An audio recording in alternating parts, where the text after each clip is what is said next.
Hello बच्चों, मैं जय के तिवारी स्वागत करता हूं आप सबका आपके अपनी इस पसंदीदार चैनल जय के तिवारी गुरुकुल पर। और सुनाओ क्या हाल चाल है। तो आज इस क्लास में हम लोग जो हमारा न्यू सेशन 2024-25 है, इसमें क्लास 9th हिंदी मीडियम के जो बच्चे हैं उसके में मैथ और साइंस के विषय का जो सही सिलेबस है वो, और उसका जो सही बुक होती हैं उसके लिए, और आपकी जो क्लासें मैं देने वाला हूँ वो, तथा 100 आउट ऑफ 100 की बेस्ट रणनीति का होगी, ये सब जानने वाले हैं। और मेरा नाम जयकेश तिवारी है, और ये सारी की सारी जितनी भी क्लासें होंगी आप लोगों को एकदम फ्री यूट्यूब पर देखने को मिलेगी। तो मैं आप लोगों से रिक्वेस्ट करता हूं कि आप लोग इस क्लास के अंत तक रुकिए। आप लोगों को सारा का सारा कॉन्सेप्ट मालूम पड़ जाएगा कि हम आप लोगों को 100 आउट ऑफ 100 की रणनीति बेस्ट का है वो बताने वाले हैं, जिसमें आप लोगों को तैयारी अच्छे से करवाई जाएगी, और उसका क्लास का होगा सही, और सही सिलेबस का है, और सही बुके का है। सारी की सारी हम आप लोगों को बताने वाले हैं। और इससे पहले हम एक क्लास दे चुके हैं जिसमें मैंने क्लास 11, 12th, 9th और 10th सभी क्लासों के बच्चों के लिए यह बता दिया है कि आप लोगों को इस पूरे साल जो 2024 और 25 वाला सेशन है, इसमें मैं आप लोगों को कैसे पढ़ाने वाला हूँ। तो अगर आप लोगों ने वो क्लास नहीं देखी है तो जाकर देख सकते हैं मेरे चैनल के प्लेलिस्ट में, नहीं तो इस वीडियो के डिस्क्रिप्शन बॉक्स में मैं लिंक डाल दूंगा, आप लोग देख सकते हैं। तो चलो फिर क्लास को स्टार्ट करते हैं। और क्लास स्टार्ट करने से पहले आप लोगों के लिए एक मोटिवेशनल थॉट है कि हमेशा याद रखना, बेहतरीन दिनों के लिए बुरे दिनों से लड़ना पड़ता है। यानी कि अगर आज आप लोगों को परेशानी कुछ कार्य करने पर हो रही है तो इसका मतलब ज़रूर है कि उस काम से आप लोगों को आगे चलकर कुछ ना कुछ फ़ायदा होने वाला है, और आप एक सही मार्ग पे हो। तो आज परेशानी होगी तभी आपको जाकर कल अच्छा रिजल्ट और अच्छे दिन देखने को मिलेंगे। तो सबसे पहले हम बेस्ट तैयारी की बात कर लें तो क्या होगा कि जो 100 आउट ऑफ 100 की बेस्ट तैयारी है उसमें हम आप लोगों को क्या करेंगे कि जो हमारा अक्टूबर से नवंबर माह का होगा, इसमें हम आप लोगों का एकदम जीरो लेवल से कॉन्सेप्ट के साथ, आपने 8 क्लास पढ़ा या नहीं पढ़ा उससे कोई बात नहीं है। अगर पढ़े हो तब भी बेहतर है, नहीं पढ़े हो तब भी बेहतर है, कुछ भी नहीं। हम आप लोगों को एकदम जीरो लेवल से अक्टूबर से नवंबर माह तक आप लोगों का क्या करेंगे, पूरा का पूरा सिलेबस ख़त्म कर देंगे। उसके बाद में क्या होगा, जो 4 से 5 माह बचेगा, क्योंकि जो 9th क्लास का पेपर होता है वो जाकर हमारा मार्च या अप्रैल में ही होता है। तो जो 5 से 6 माह बचेगा उसमें हम क्या करेंगे, आप लोगों का वेरी वेरी इम्पॉर्टेंट जो क्वेश्चन होंगे और उससे रिलेटेड जो मॉडल पेपर होंगे वो, और वो जो PYQs होंगे यानी पुराने साल में पूछे गए जो पेपर हैं, ये सारा का सारा हम आप लोगों को करवाने वाले हैं। तो आशा करता हूँ कि आप लोग सारी की सारी बातें समझ में आ गई होगी, जो हम बताना चाहते हैं आप लोग समझ गए होंगे। अगर आपको 100 आउट ऑफ 100 स्कोर करना है तो आप लोगों को आज ये क्लास सुबह 6 बजे आप लोगों को मिली है देखने को, और आज जो है ये सप्ताह का पहला दिन है। इससे पहले मैंने जो क्लास दी थी तो उसके बीच कुछ ब्रेक आ गया था, तो उसके लिए सॉरी, थोड़ा मुझे वर्क पड़ गया था। मगर इसके बाद जो होगा आपको बिल्कुल भी ब्रेक देखने को नहीं मिलेगा। तो आप लोग क्या करेंगे कि हमारे साथ निरंतर आप मेहनत करने के लिए तैयार हो जाइए। आपने 8वीं में पढ़ा नहीं पढ़ा उससे कोई मतलब नहीं है। पहले जो हमारा 6 से 7 माह होगा उसमें हम आप लोगों का क्या करेंगे, पूरा का पूरा सिलेबस कवर करवाएंगे। उसके बाद में जो 5 से 6 माह बचेगा उसमें आपको वेरी वेरी इंपॉर्टेंट क्वेश्चन हो गए, आपका मॉडल पेपर हो गया वो, और आपके PYQs हो गए। ये सारा का सारा आप लोगों को बताया जाएगा। और हम आपसे इतनी गारंटी लेते हैं कि अगर आपने हमारा विश्वास करके शुरुआत से ही आप हमारे साथ जुड़ जाते हो तो हम आप लोगों को 100 आउट ऑफ 100 दिलाने की गारंटी लेते हैं। अगर आप इतना करते हो तो 100 आउट ऑफ 100 ज़रूर से ज़रूर आएगा। और जो आपका क्लास का टाइम टेबल होगा तो आप लोगों को जो सोमवार को आप लोगों को क्लासें मैथ की मिलेंगी। मैथ की क्लास 9th और जो हमारा 10th है, ये दोनों क्लास के बच्चों के लिए है। मगर आप लोग 9th में हो तो आप अपना जानते रहो, ये सुबह 6 बजे आपको क्लास मिलेगी। तो सोमवार को मैथ हो जाएगा और उसके बाद में मंगलवार को आपको साइंस की क्लास मिल जाएगी, और बुधवार को आपको मैथ की, और बृहस्पति को आपको साइंस की, और शुक्रवार को आपको मैथ की, और शनिवार को आपको साइंस की मिलेगी जाकर। यानी कि आपको एक हफ्ते में टोटल की टोटल 6 क्लासें मिलेंगी, जिसमें 3 क्लासें आपकी मैथ की होगी और 3 क्लासें आपकी साइंस की होंगी। रविवार को हमारा अवकाश रहेगा, यानी कि आप लोगों को रिवीजन करने का समय दिया जाएगा। और आगे चलकर हमारा ऐप भी आने वाला है, कुछ दिन में आ जाएगा। तो क्या होगा, जब से ऐप आ जाएगा तो आप लोगों की एकदम फ्री उस ऐप पर क्या होगा, हम टेस्ट करवाएंगे रविवार वाले दिन। तो आशा करता हूँ कि इतनी बातें आप लोगों को अच्छे से समझ में आ गई होंगी। इसके बाद में हम चलेंगे कि हमारा सिलेबस क्या होता है। सिलेबस पूरा का पूरा क्या है, क्योंकि हमने डिस्कशन कर लिया कि 100 आउट ऑफ 100 की तैयारी कैसे हम आप लोगों को करवाएंगे सही समय में, और क्लास का समय क्या होगा ये भी हो गया। और इसके बाद में हम लोग चलेंगे सिलेबस पर। तो सिलेबस में क्या है कि आप लोग अच्छे से ध्यान दीजिएगा। तो क्या है कि ये जो सिलेबस है ये हमारा मैथ क्लास 9th का है। आप लोगों को ये मालूम है ही है, मैथ क्लास 9th का ये सिलेबस है। इसमें क्या होगा कि जो आपका पेपर होता है वो होता है पूरा का पूरा 70 अंक का लिखित परीक्षा, और 30 अंक आपको प्रोजेक्ट कार्य के रूप में मिलेंगे, है ना। ऐसा आप लोगों को मालूम भी होगा। और जो पेपर होगा ये टोटल का टोटल क्या होगा, 3 घंटे का होगा। तो इसमें जो पहली इकाई है वो क्या है, संख्या पद्धति, ये आपका आएगा 12 मार्क्स का। और जो दूसरी इकाई है बीजगणित, ये आएगा आपका 22 मार्क्स का। और उसके बाद में आपकी जो तीसरी इकाई है निर्देशांक ज्यामिति, ये आएगा आपका 4 मार्क्स का। और फिर जो चौथी इकाई है ज्यामिति, ये होता है आपका 16 मार्क्स का। और मेंसुरेशन 5वीं इकाई, ये आएगा आपका 12 मार्क्स का।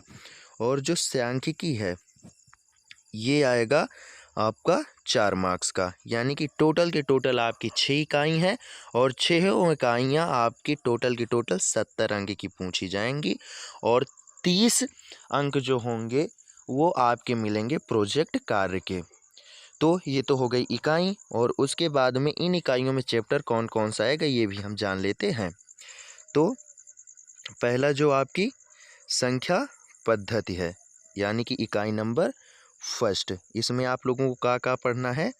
तो पहला नंबर वास्तविक संख्याएं और प्राकृतिक संख्याएं, पूर्णांक, परिमेय संख्या का संख्या रेख मतलब संख्या आरेख, और इनके जब निरूपण हम लोग करेंगे, और आवर्ती और शांत दशमलव के रूप में संख्याएं, वास्तविक संख्याओं की संक्रियाएं, ये हो गई जाकर। और उसके बाद में सेकंड पॉइंट में क्या होगा आपका, अनावर्ती या अशांत दशमलव के उदाहरण और अपरिमेय संख्याओं जैसे कि √2 और √3, ये सब हम आप लोगों को बताएंगे, का अस्तित्व और उनका संख्या रेखा पर निरूपण, ये हो गया जाकर। और उसके बाद में ये हो गया जाकर वास्तविक संख्या के nवें रूट की परिभाषा, और फिर दिए गए वास्तविक संख्या x के लिए आपका संख्या रेखा पर निरूपण हो गया जाकर। और आपका ये रूट x का अस्तित्व, रूट x का, सॉरी ये ऐसे नहीं है, ये जाकर ऐसा होगा कि दिए गए वास्तविक संख्या x के लिए √x का अस्तित्व और ज्यामितीय व्याख्या के साथ इसका संख्या रेखा पर निरूपण हो जाएगा। और पांचवा पॉइंट आपका आ जाएगा जाकर 1/a + b √x तथा 1/√x + y √y तरह के वास्तविक संख्याओं का परिमीकरण, संक्षिप्त अर्थ में जहां x और y प्राकृतिक संख्या और a और b पूर्णांक हैं। ये सारा का सारा हो गया जाकर। और 6वें पॉइंट पर आप लोगों को पूर्ण घात वाले घातांकों के नियम का पुनः स्मरण करना होगा और धन वास्तविक आधार वाले परिमेय घातांक में आप लोगों को इसकी जो नियम वगैरह है ये सारा का सारा आप लोगों को पढ़ना है। ये हो गया आपका पहला इकाई, मतलब पहली इकाई में इतना सारा का सारा पढ़ना है। और हम आप लोगों को टोटल का टोटल एकदम पूरा बेसिक लेकर आप लोगों को पढ़ाएंगे, चाहे आप लोगों ने क्लास 8 में मैथ पढ़ी हो या ना पढ़ी हो, एकदम बेसिक से 0 लेवल से आप लोगों को हम सिखाएंगे। आप लोग बिल्कुल टेंशन मत लीजिए।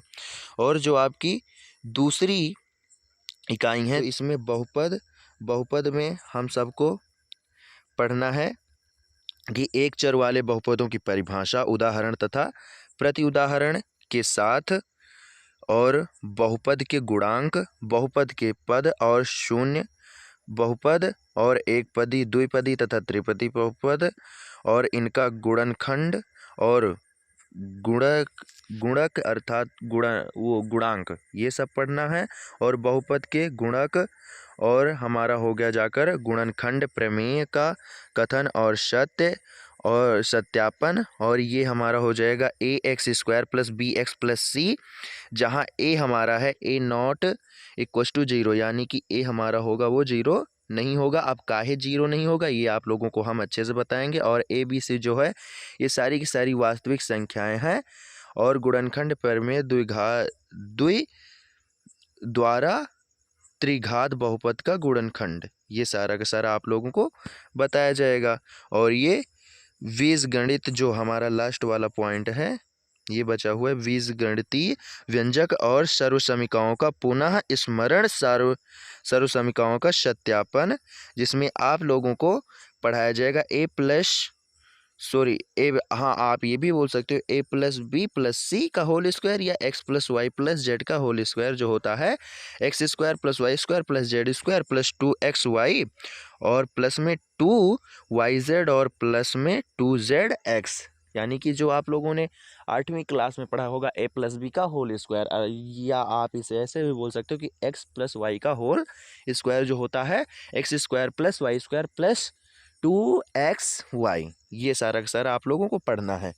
अभी हो सकता है आप लोगों को कि ये समझ में ना आता हो, मगर आप हमारी बात मानिए कि अगर आप लोगों को ये मालूम पड़ जाएगा, जैसे इमेजिन करो अगर आप कहीं युद्ध लड़ने जा रहे हो और आप लोगों को मालूम है कि आखिर युद्ध ऐसे किया जाता है और ये हथियार उपयोग किए जाते हैं, तो अगर आप लोग वो पहले ही सीख लोगे तो आप लोगों को मालूम रहेगा, तो ज़्यादा परेशानी नहीं उठाने की पड़ेगी। इसीलिए मैं आप लोगों का पूरा सिलेबस एक एक पॉइंट दिखा रहा हूँ, आप इसे अच्छे से समझ लीजिए। एक बार मैं आप लोगों को पढ़ के बता रहा हूँ, और आप चाहो तो वीडियो रोक कर आप स्वयं भी पढ़ सकते हो। पढ़ के अच्छे से समझ लीजिए का आप लोगों को पढ़ना है, अच्छे से जान लीजिए। इसके बाद में आप लोगों का जैसे ही पहले ये आ जाएगा 9th वाला, इसके बाद में हम 10th वाले का भी ऐसे बता देंगे, 11th और 12th टोटल हम बनाने के बाद आप लोगों का तुरंत से तुरंत पूरा का पूरा सिलेबस स्टार्ट हो जाएगा और जितना मैंने टाइमिंग ली है उसी टाइमिंग के अनुसार आप लोगों का सिलेबस ख़त्म करेंगे। आप लोगों को परेशान होने की कोई भी ज़रूरत नहीं है। तो ये हो गया दूसरी इकाई और उसके बाद में आ गया हमारा जाकर थर्ड इकाई।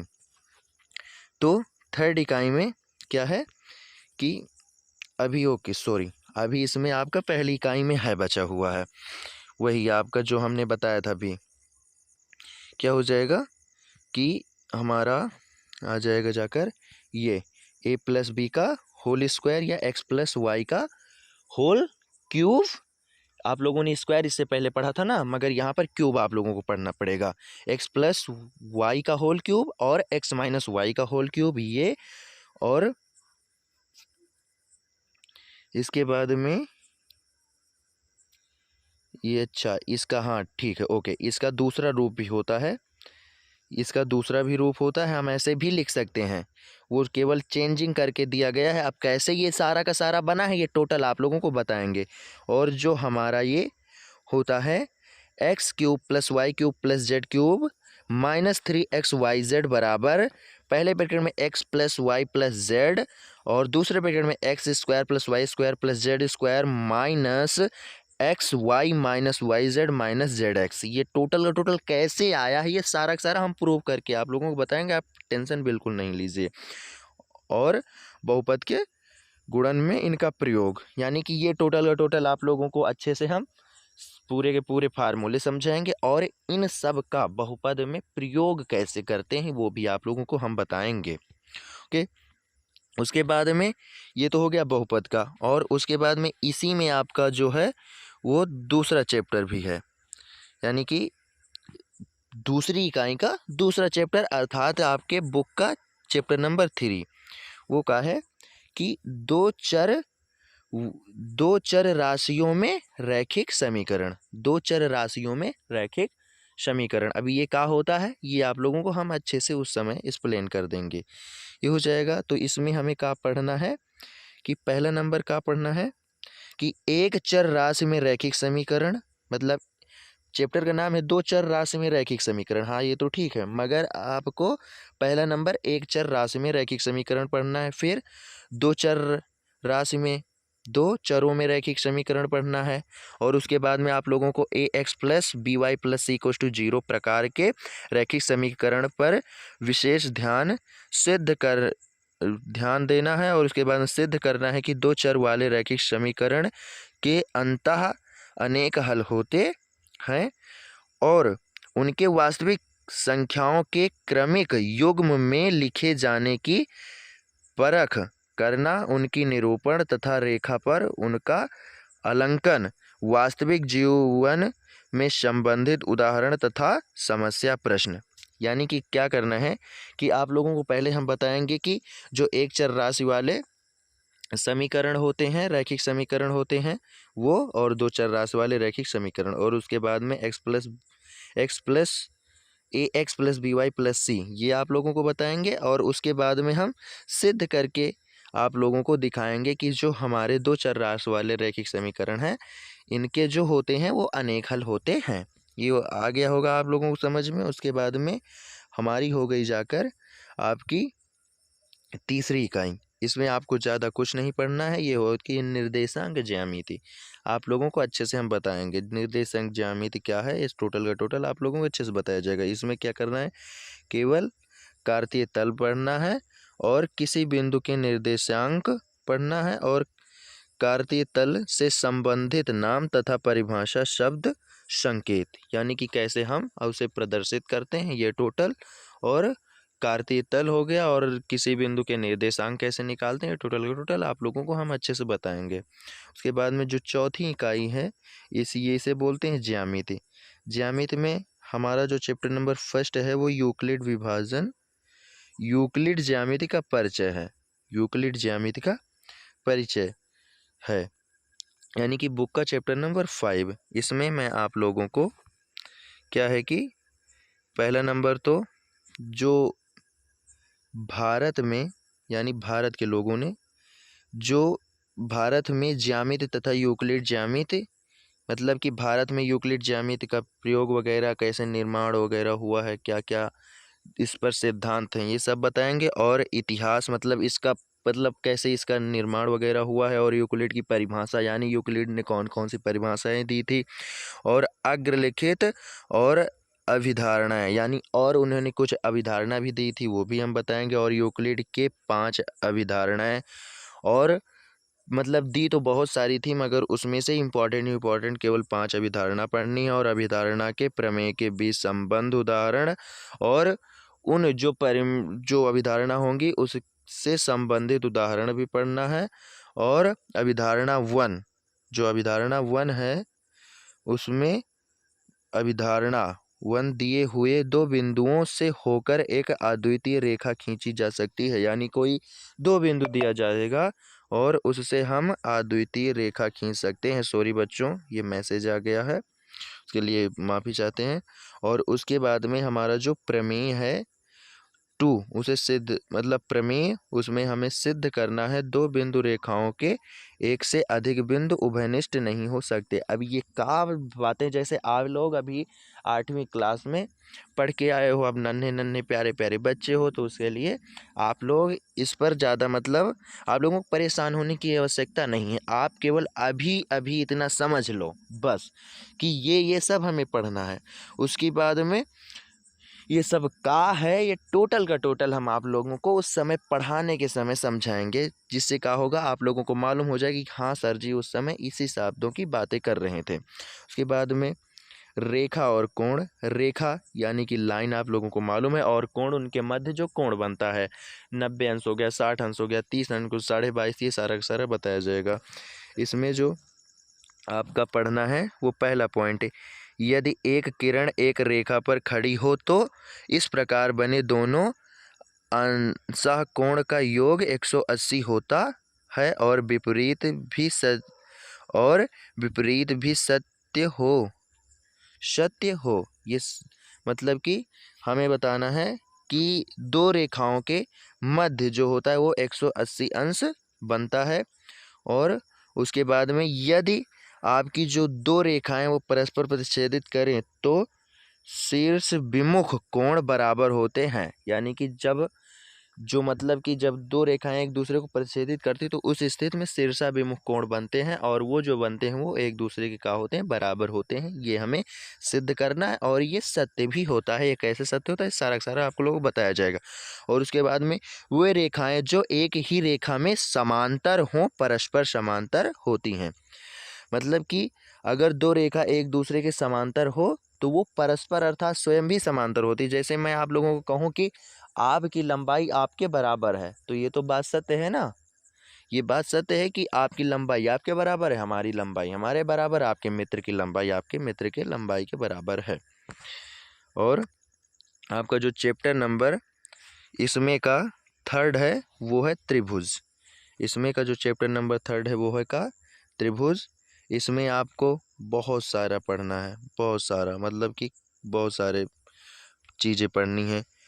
पहला क्या हो जाएगा कि पहला हो गया जाकर हमारा दो त्रिभुज सर्वांगसम होते हैं, यानी सर्वांगसम हम दिखाएंगे कि कैसे त्रिभुज सर्वांगसम होते हैं। और यदि एक त्रिभुज दो भुजाओं और उनके बीच का कोण दूसरे त्रिभुज की दो भुजाओं और उनके बीच के कोण के बराबर हो तो उसे SAS सर्वांग समता कहते हैं ये।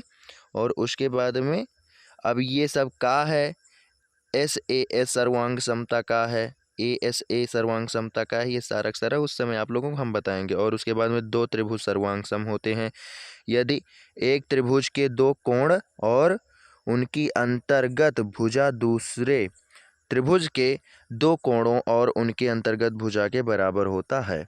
यानी कि दो त्रिभुज तब सर्वांगसम होते हैं जब उन त्रिभुज का दो कोण समान हो और अंतर्गत जो भुजाएं हैं वो दूसरे त्रिभुज के दो कोणों और उनके अंतर्गत भुजाओं के बराबर हो। यानी कि दो त्रिभुज हो, उसका कोण भी समान हो और का हो भुजा भी समान हो, तभी वो सर्वांगसम माने जाते हैं। और उसके बाद में तीसरा पॉइंट, और इसे हम ASA सर्वांग समता कहते हैं। उसके बाद में यदि एक त्रिभुज की तीनों भुजाओं एक अन्य त्रिभुज की तीनों भुजाओं के बराबर होता है तो दोनों त्रिभुज सर्वांग सम होते हैं। यानी कि क्या हो कि एक त्रिभुज है, उसकी जो तीनों भुजाएं हैं, तीनों की तीनों भुजाएं किसी दूसरे त्रिभुज की तीनों भुजाओं की बराबर हैं, तो उसे हम बोलेंगे कि ये त्रिभुज कहाँ है, दोनों त्रिभुज एक दूसरे के समान है और इसे SS मतलब SSS सर्वांग समता कहते हैं। क्या क्यों अच्छा कहते हैं? क्योंकि यहाँ पर क्या पूरा साइड लिया जा रहा है ना, यानी भुजा की बात की जाए, भुजा के कारण है सर्वांग सम, भुजा के कारण है सर्वांग सम, तो क्या SS सर्वांग समता बोलते हैं। ये कैसे क्या होता है, ये टोटल घटोला उस समय हम आप लोगों को अच्छे से समझा देंगे। और घ नंबर क्या है कि यदि दो समकोण त्रिभुज में एक त्रिभुज का कर्ण और एक भुजा क्रमशः दूसरे त्रिभुज के कर्ण और एक भुजा के बराबर हो तो दोनों त्रिभुज सर्वांग सम होते हैं और इसे हम बोलते हैं RHS सर्वांग समता। और आपका जो च नंबर और अंगा नंबर है तो क्या होगा, अंगा वाले में किसी त्रिभुज के बराबर भुजाओं के सम्मुख कोण बराबर होते हैं और किसी त्रिभुज में समान कोणों के सामने की भुजाएं बराबर होती हैं। यानी कि अगर कोण समान है तो जो सामने वाली भुजा होगी वो भी बराबर होगी। ये हो गया जाकर। इसके बाद में हमें चतुर्भुज में पढ़ना है। चतुर्भुज में पढ़ना है, क्या पढ़ना है चतुर्भुज में? पहला कि किसी समांतर चतुर्भुज का एक विकर्ण उसे दो सर्वांगसम त्रिभुजों में विभाजित करता है। एक समान ये हो गया जाकर। और मतलब कि कोई हम चतुर्भुज ले लें, उसमें जो विकर्ण होगा, जो विकर्ण यानी कि जो बीच वाली रेखा होती है वो क्या होती है कि वो उसे दो त्रिभुजों में विभाजित करती है। इनके कहने का मतलब ये है कि अगर आप कोई दो त्रिभुज ले लो और उसे क्या करो, आप एक साइड से मिला दो, एक साइड से आप मिला दो जो कर्ण वाली रेखा होती है। अब कर्ण वाली कौन सी रेखा होती है ये हम आप लोगों को अच्छे से बताएंगे, आप अभी ना परेशान होइए, तभी से हम यही बातें आप लोगों को कह रहे हैं, आप अभी मत परेशान है ना। तो आप अगर कर्ण से मिला दोगे ना तो जाकर एक चतुर्भुज का निर्माण हो जाएगा। हम ये बोलें या ये भी बोल सकते हैं कि जो हमारा चतुर्भुज है उसके विकर्ण से हम दो त्रिभुज बना सकते हैं। मेन बात ये है। ये हो गया जाकर। और उसके बाद में जो ख नंबर है उसमें क्या कह रहे हैं कि एक समांतर चतुर्भुज में सम्मुख भुजाएं बराबर होती हैं और विपरीत भी सत्य है। विपरीत भी सत्य है यानी सम्मुख भुजाएं यानी एक दूसरे के सामने वाली भुजाएं क्या होती हैं, बराबर होती हैं। और उसके बाद में ग नंबर में एक समांतर चतुर्भुज में सम्मुख कोण बराबर होते हैं। सम्मुख कोण का मतलब आमने सामने वाले कोण का होते हैं, बराबर होते हैं। एक 90 का है तो दूसरा भी 90 का ही होगा। और उसके बाद में जो अंगा है वो कहा है कि समांतर चतुर्भुज के विकर्ण एक दूसरे को परस्पर समद्विभाजित करते हैं और विपरीत भी सत्य है। यानी कि समांतर चतुर्भुज है तो उसमें के जो विकर्ण होंगे वो एक दूसरे को समद्विभाजित करते हैं। अब ये समद्विभाजित का है ये उस समय आप लोगों को अच्छे से मालूम पड़ जाएगा। और अंगा जो है वो क्या है कि एक त्रिभुज की किन्हीं दो भुजाओं के मध्य बिंदुओं को मिलाने वाला रेखाखंड तीसरी भुजा के समांतर होता है तथा विपरीत भी सत्य है। ये आप लोगों को अच्छे से अच्छे आप लोगों को अच्छे से बता देंगे। अभी केवल आप ये देख लीजिए कि आप लोगों को पढ़ना कहाँ है, बस परेशान होने की कोई भी ज़रूरत नहीं है। आप लोगों को अच्छे से एकदम प्यारी प्यारी भाषा में आप लोगों को समझा दिया जाएगा जैसे आप लोगों ने क्लास 8 में समझा था। और उसके बाद में क्या हो जाएगा कि इसका जो लास्ट वाला मतलब कि जो वृत्त है इस इकाई का चैप्टर नंबर 5 वृत्त, उसमें हमें जो पढ़ना है वो आप अच्छे से देख लीजिए। तो क्या पढ़ना है हमें कि सॉरी ज़रा टाइम दीजिए बस तुरंत, है ना। तो पहला, हाँ इसमें ज़्यादा नहीं पढ़ना है, इसमें बस नॉर्मली 5-6 पॉइंट पढ़ने हैं। तो क्या पढ़ना है कि हमें पहला जो पॉइंट नंबर हमारा फर्स्ट है, वृत्त की बराबर जीवाएं केंद्र पर बराबर कोण अंतरित करती हैं तथा विपरीत भी सत्य है। यानी कि क्या होगा कि अगर हम बराबर जीवाएं, कोई वृत्त है उस पर हम बराबर जीवाएं ले लें तो वो क्या करेंगी कि केंद्र पर बराबर कोण अंतरित करती हैं, यानी केंद्र पर जाकर एक कोण बनेगा अगर हम दो जीवा ले लें तब परस्पर। और ख नंबर है, एक वृत्त के केंद्र से एक जीवा पर डाला गया लंब जीवा को समद्विभाजित करता है। समद्विभाजित करता है। वृत्त के केंद्र से जीवा को समद्विभाजित करने के लिए खींची गई रेखा जीवा पर लंब होती है। यानी कि इनके कहने का मतलब ये है कि अगर आप कोई वृत्त है और उस वृत्त की परिधि पर आप कोई एक रेखा खींच दो और उस रेखा से आप अगर केंद्र को मिलाओगे तो वो जो रेखा है वो क्या करेगी, मतलब जो वो रेखा है वो केंद्र पर खींची गई रेखा, जो रेखा आपने खींची है परिधि पर, उस रेखा को केंद्र पर खींची गई रेखा दो भागों में डिवाइड कर देगी और उसमें जो आपका एंगल बनेगा वो 90 अंश का होगा। अब आप लोग ऐसे नहीं समझ पाओगे, उस समय आप लोग अच्छे से समझा देंगे, परेशान होने की कोई ज़रूरत नहीं है। ग नंबर का है कि एक वृत्त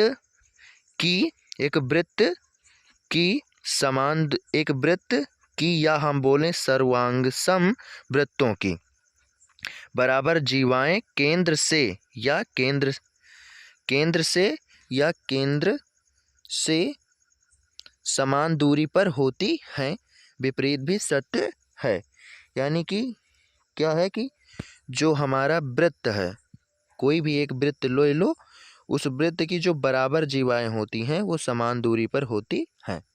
समान दूरी पर यानी कि दोनों के बीच की जो दूरियां होती हैं वो क्या होती हैं, बराबर होती हैं। और मतलब कि अगर आप जब जो वृत्त होता है वो गोलाकार होता है, तो अगर आप परिवृत्त के परिधि पर कहीं भी रेखा खींचोगे तो उसकी जो दूरी होगी केंद्र से वो बराबर होगी। इनके कहने का मतलब ये है। उसके बाद में घ क्या है कि एक चाप द्वारा केंद्र पर अंतरित कोण वृत्त के शेष भाग के किसी बिंदु पर अंतरित कोण का 2 गुना होता है। और अंगा वाला का है कि एक ही वृत्तखंड के कोण बराबर होते हैं। और छठा पॉइंट हमारा है कि यदि दो बिंदुओं को मिलाने वाला रेखाखंड उसको अंतर्विष्ट करने वाली रेखा के एक ही ओर स्थित दो अन्य बिंदुओं पर समान कोण अंतरित करे तो चारों बिंदु एक वृत्त पर स्थित होते हैं, अर्थात वे चक्रीय होते हैं। अब चक्रीय बिंदु का है ये अच्छे से आप लोगों को अच्छे से समझाया जाएगा। और छठा जो है वो चक्रीय चतुर्भुज के सम्मुख कोण के प्रत्येक युग्म का योग 180 अंश होता है, विपरीत भी सत्य है। यानी कि क्या है कि आप कोई भी चक्रीय चतुर्भुज के कोई भी कोण ले लो, उनका जो योग होगा वो 180 अंश होता है। और उसके बाद में हमारी जो इकाई नंबर 5वीं है वो क्या है, मेंसुरेशन। यानी कि इसमें क्या है कि आपको क्षेत्रफल पढ़ाया जाएगा।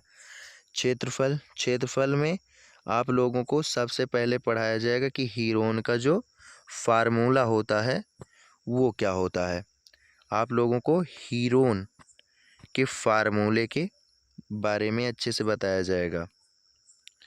हीरोन का सूत्र, त्रिभुज का क्षेत्रफल निकालना बिना सिद्ध किए। यानी कि हीरोन के सूत्र की सहायता से हम आप लोगों को क्या करेंगे, त्रिभुज का क्षेत्रफल निकालना सिखाएंगे। और उसके बाद में सेकंड पॉइंट जो है वो क्या है, पृष्ठीय क्षेत्रफल तथा आयतन। यानी कि इसमें क्या किया जाएगा, आप लोगों को क्षेत्रफल और आयतन के बारे में बताया जाएगा। उसमें ये बोलेंगे कि घन का आयतन क्या होता है, बेलन का आयतन क्या होता है और शंकु का आयतन क्या होता है, ये सारा अक्सर आप लोगों को बताया जाएगा। गोले का आयतन क्या है, ये सारा अक्सर आप लोगों को पढ़ाएंगे। और इसके बाद में जो छठवीं और लास्ट इकाई है वो है हमारी सांख्यिकी। सांख्यिकी में हमें क्या पढ़ना है कि सांख्यिकी में हमें पढ़ना है सारणीकृत सारणीकृत, अवर्गीकृत या अवर्गीकृत बोलें या वर्गीकृत, सारणीकृत, अवर्गीकृत और वर्गीकृत बारंबारता ग्राफ, बारंबारता बहुभुज। यानी कि क्या करना है, वर्गीकृत और अवर्गीकृत जो बारंबारताएं दी जाएंगी उससे हमें एक ग्राफ बनाना है और बारंबारता बहुभुज का निर्माण वगैरह करना है, ये सब करना है। तो आशा करता हूँ कि जितना मैंने आप लोगों को अभी तक बताया है आप लोगों को अच्छे से समझ में आ गया होगा।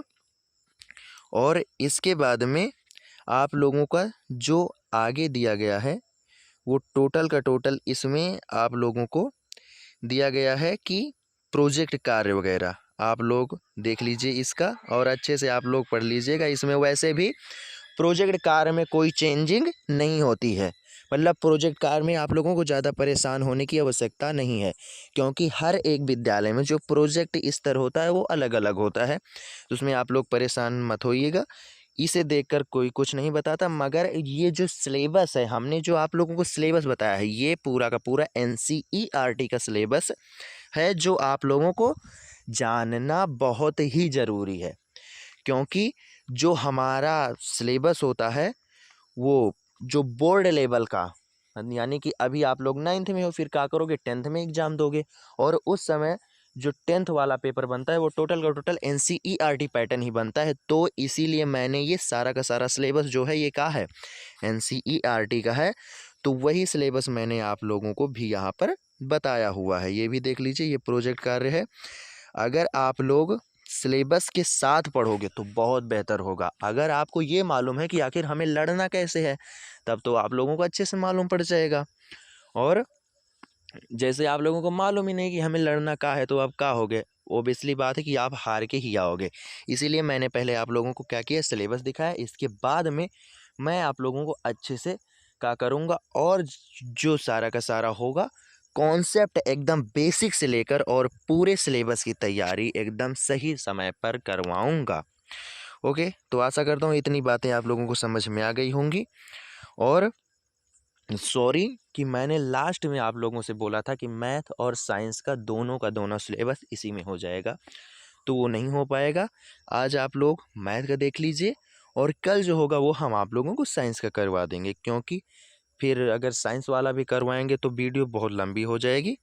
तो उसके लिए सॉरी, माफ़ी चाहते हैं। और इसके बाद में जो पोर्शन वगैरह बच गया है कि आप लोगों को तैयारी आखिर कैसी करनी चाहिए और क्या क्या होता है प्रोसेस, तो सबसे पहले तो आप लोग ये ध्यान दीजिए कि हम तो आपकी तैयारी अच्छे से करवाएंगे ही, हम आपकी तैयारी में कोई भी कंजूसी नहीं रखेंगे, केवल आप लोगों को ईमानदार बनना है बस। हम आप लोगों की तैयारी एकदम अच्छे से करवाएंगे। लेकिन जैसे कोई बच्चा सोचे कि का सर जी हम स्वयं नहीं पढ़ के ला सकते अच्छा मार्क्स, तो आप स्वयं भी पढ़ के अच्छा मार्क्स ला सकते हो। उसमें आप लोगों को क्या करना है कि न्यू सिलेबस ख़त्म करना है सही टाइम पर। सही टाइम पर क्यों? क्योंकि अगर आप न्यू सिलेबस का मतलब इस समय जो सिलेबस 2024-25 वाला है, ये वाला सिलेबस, अगर आप सही सिलेबस सही टाइम पर ख़त्म कर दोगे, सही टाइम का है वही अक्टूबर से नवंबर वाला माह, क्योंकि आपका होगा कि 6 माह में आपने अच्छे से पढ़ाई की और 6 माह क्या किया आपने, पूरी की पूरी तैयारी की। और जब 6 माह आप पूरी की पूरी तैयारी करोगे तो लास्ट में आप लोगों का जाकर जो रिजल्ट होगा वो इतनी हम गारंटी लेते हैं कि 90+ तो जाकर बनेगा ही, अगर आपने अपने प्रति ईमानदारी दिखाई है तब। तो क्या होगा कि आप लोगों को सिलेबस पढ़ना है प्रत्येक सब्जेक्ट का। लेकिन मैथ में जो है, तो मैथ में आप लोगों को क्या करना है कि मैथ में आप लोगों को सबसे पहले सिलेबस आप ख़त्म करोगे, ये ध्यान रखना। और जो मैथ है इसमें आप लोग क्या करोगे, जो NCERT है इसका प्रत्येक एग्जाम्पल, यानी कोई भी एग्जाम्पल आप लोगों को नहीं छोड़ना है, ऐसे हम भी आप लोगों को पढ़ाएंगे, टेंशन मत लीजिए। और आप लोगों को जो एक्सरसाइज है वो भी आप लोगों को पढ़नी है, ये हो गया। और जो साइंस के लिए है, तो साइंस वाले में आप लोगों को क्या करना है, रेफरेंस बुक से आप लोगों को कॉन्सेप्ट पढ़ना है। अब रेफरेंस बुक से क्या है, क्योंकि जो NCERT की लैंग्वेज है वो ज़रा समझ में कम आती है ना, तो हो सकता है कि आप लोग उससे अच्छे से ना समझ पाओ, तो कॉन्सेप्ट वगैरह आप रेफरेंस बुक से पढ़ोगे तो ज़्यादा बेहतर होगा। रेफरेंस बुक से आप कॉन्सेप्ट पढ़ सकते हो और जो फैक्ट वगैरह होती हैं, यानी वेरी वेरी इंपॉर्टेंट चीज़ें वो टॉपिक वाइज लिखी रहती हैं चैप्टर के पीछे, तो उससे आप फैक्ट वगैरह एनसीईआरटी से भी देख सकते हो। तो हमारी बात तो आप लोग मानो कि जो बुक वगैरह हो आप रेफरेंस बुक और जो एनसीईआरटी है वो दोनों की दोनों आप ले लो।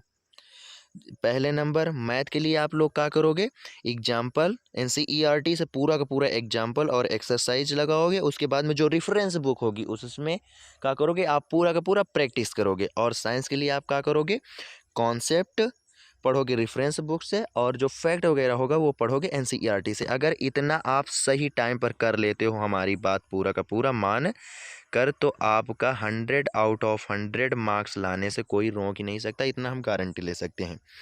और जो बच्चे मान के चलो जिनका मार्क्स कम हो जाता है वो गलतियां क्या करते हैं ये आप लोग देख लीजिए।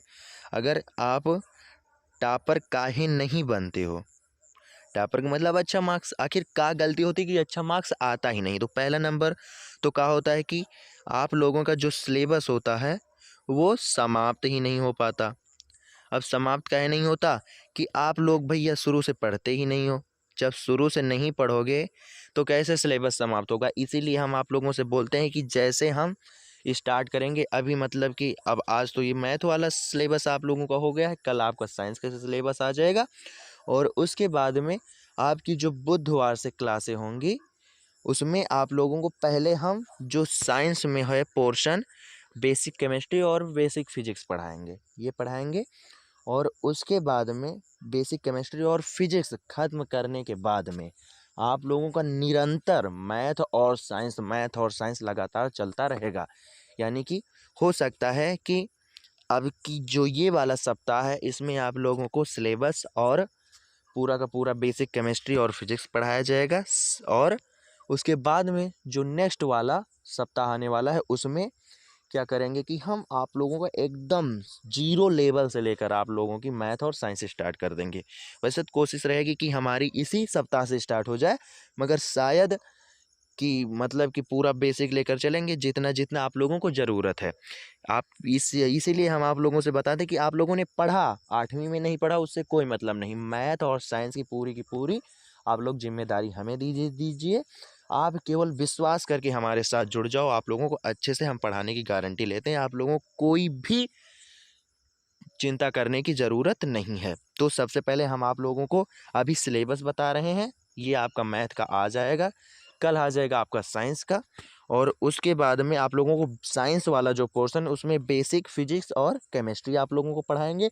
और उसके बाद में आप लोगों को अच्छे से जाकर पूरा सिलेबस वाइज आप लोगों को अच्छे से पढ़ाया जाएगा। टेंशन लेने की कोई ज़रूरत नहीं, एकदम बेसिक के साथ। और तो शुरुआत से आप लोग पढ़ते नहीं हो और उसके बाद में अब मान के चलो शुरुआत से आप लोगों को पढ़ा नहीं, तब भी ये नहीं कि मान के लो चलो जब एक आप लोगों ने बात सुनी होगी कि जब से जागो तभी से सवेरा, यानी जब से आप पढ़ने लगो तभी से आप लोगों को आने लगेगा, केवल आप लोगों को मेहनत करना चाहिए बस।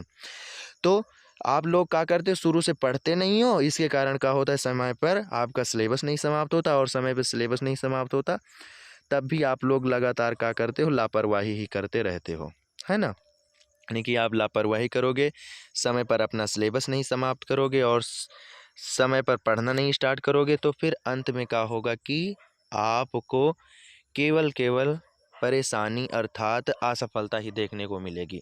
और असफलता से हम ये नहीं कह रहे हैं कि आप लोग फेल ही हो जाओ, नहीं, फेल नहीं, कम परसेंट लाना भी असफलता ही है। क्योंकि आजकल इतना कंपटीशन है, आजकल इतना कंपटीशन है कि अगर आपका क्लास 10th और 12th में अच्छा परसेंटेज नहीं बना तो आप बिल्कुल भी कंपटीशन एग्ज़ाम के लायक नहीं हो।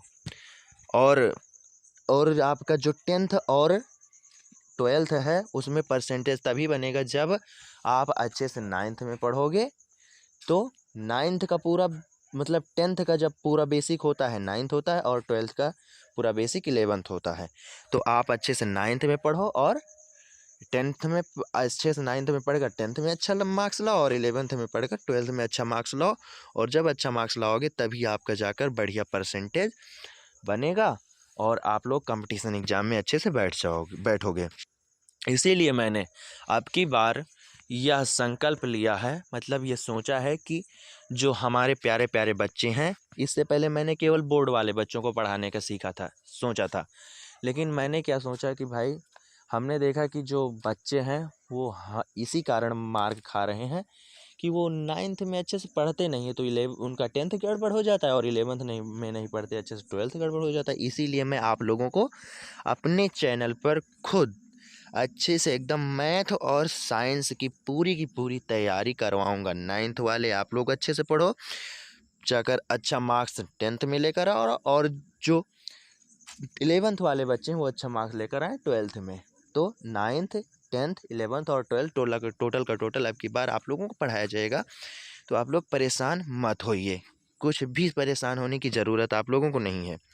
तो ये तो हो गया क्या कि आप लोग स्वयं आज से पढ़ के मार्क्स ला सकते हो।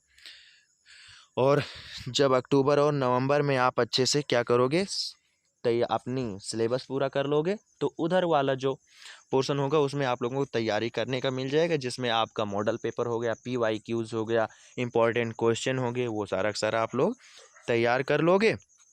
और इसमें क्या, अगर बुक वाली बात करें, जैसे मैंने अभी इससे पहले कुछ बताया भी था, तो अगर आप लोगों ने ध्यान नहीं दिया तो फिर से सुन लीजिए कि बुक में क्या करना है। आप लोगों को जो बेस्ट बुकें हैं उसमें पहला होता है NCERT, ये आप लोग ध्यान रखिएगा।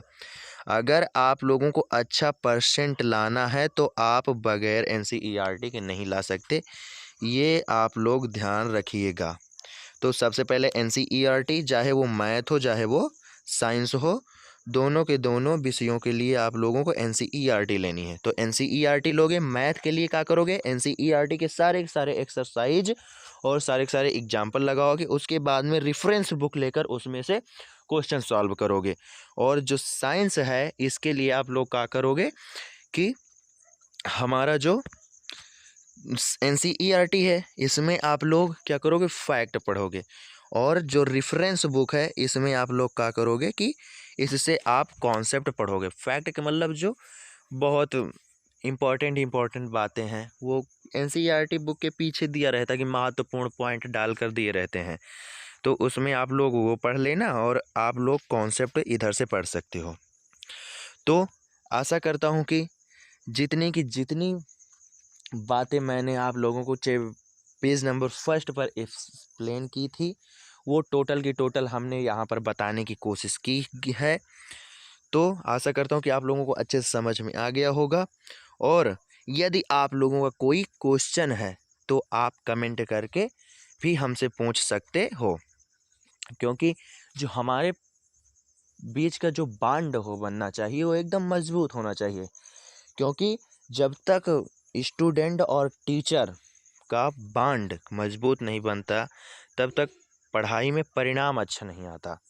हम आप लोगों को अच्छे से पढ़ाएंगे, अच्छे से आप लोग पढ़ाई कीजिए और अच्छा का अच्छा रिजल्ट लेकर आइए।